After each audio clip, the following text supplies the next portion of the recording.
What's up YouTube, Saf here on Super Saf TV. So we've seen plenty of low quality leak videos of the iPhone 7 and 7 Plus. We've also seen some cool looking renders, but here I have the iPhone 7 and 7 Plus prototypes, and this is probably the closest look that we're going to get at the iPhone 7s before release. So as you can see, we have the iPhone 7 as well as the iPhone 7 Plus, both in the rose gold color, and they do look pretty nice. Let's firstly go ahead and remove the screen protectors from the iPhone 7.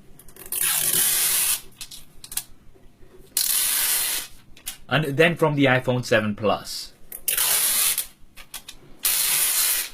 Now right away you can see that they do look quite similar to the previous iPhone models, but we have some key differences. First up, we have some redesigned antenna bands, and the look of this new design is growing on me. The bands now not as prominent as they used to be. Jumping in closer, you can see that we have the main difference, which is the cameras. On the iPhone 7 we actually have a larger camera bump than previously, and this is housing a larger sensor, so we are going to be getting better low light images coming from the iPhone 7. And quickly just testing out the case leak that we had of the iPhone 7 a few months ago, you can see that it's a perfect fit. Now initially we did think that the larger cutout was for dual cameras on the iPhone 7, but it's actually for the larger sensor. The iPhone 7 Plus on the other hand does have the dual cameras. Now these are likely to be working together to give you sharper images, better low light performance, and also possibly two different focal lengths. I personally can't wait to check these out and test them against some of the other competition. We also have a secondary mic as well as an LED flash. Now this is most likely going to be a dual tone flash.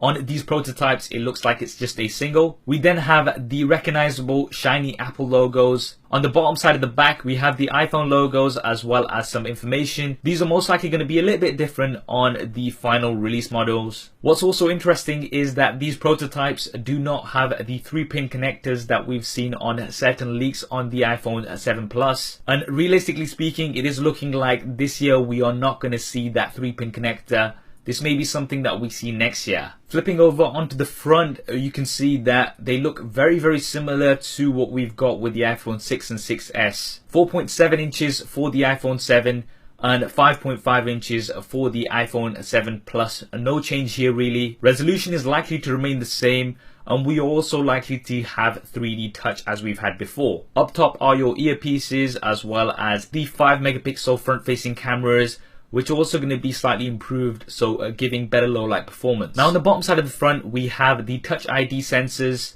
Most recent rumors are saying that these will not be pressable buttons, so instead there's going to be haptic feedback, and it may allow for some additional options. For example, if you do hold on to these a little bit longer or push down a little bit harder like with 3D touch. Up top we don't have anything, but you can definitely notice those camera humps which are bigger than ever. I personally just wish that Apple increased the thickness of these phones a little bit so that we could have a larger battery and no camera hump, but unfortunately it doesn't look like this is going to happen this year. On the left hand side things are pretty familiar with your volume buttons as well as the mute toggle switch. Now certain leaks were pointing towards there not being a mute switch, particularly on the iPhone 7 Plus, but I think these are going to stay. On the right hand side you have the power button and the SIM card ejector trays, and finally at the bottom you can see that we have the lightning connector and what appears to be 2 speakers. Now these can possibly be 2 speakers, but there is also a suggestion that we'll only have the one bottom facing speaker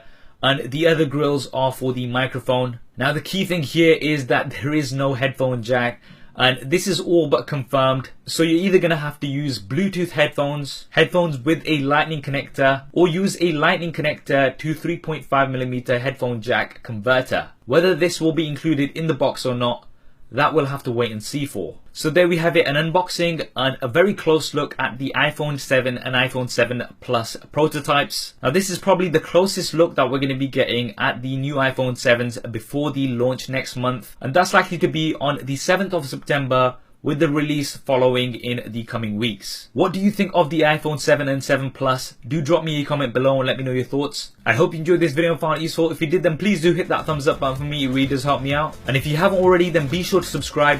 I'm going to be having lots of iPhone 7 and iPhone 7 Plus coverage as soon as they're released. Thanks for watching, this is Saf on Super Saf TV, and I'll see you next time.